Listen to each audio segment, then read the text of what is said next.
Presented by Adya Arnab Entertainment एक चारी।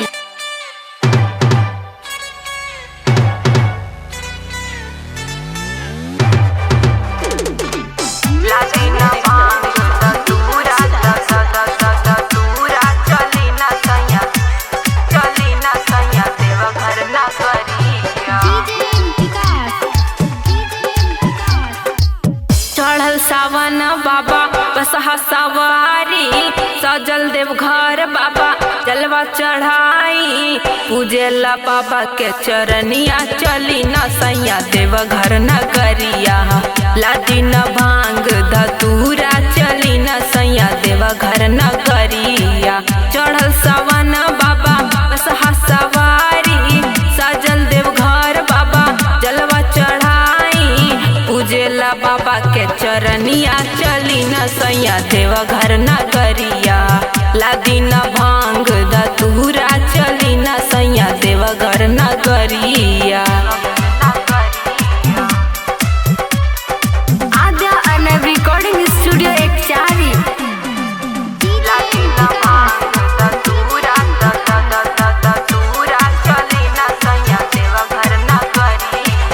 खेला भीड़ बाटे होई पूजैया चले के बाटे सैया भोले दुवरिया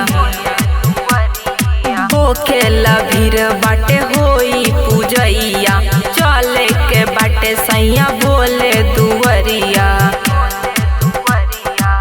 काने पकावर लेली ढाली डगरिया पूजे के बाटे सैया बाबा के चरनिया गुंजेला भोला के जय करिया चली न सैया देवा घर न करिया लादी न भांग धतूरा चली न सैया देवा घर न करिया।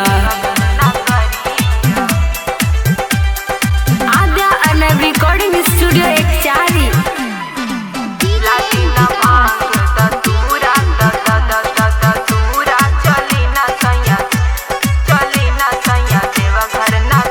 झारखंड में लागल बड़े बाबा दरबार हो चली न सैया बाबा के दरबार हो।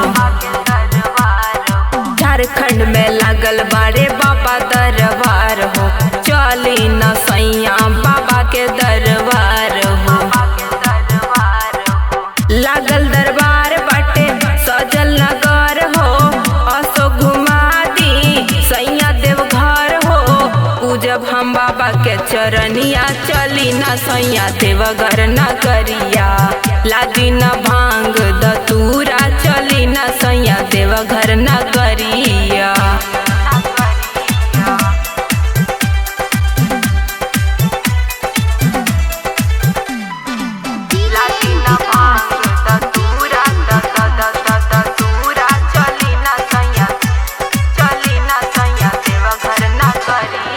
झारखंड में होला बाबा के पूजनिया सावन में पावन हो जाला पूरा दुनिया।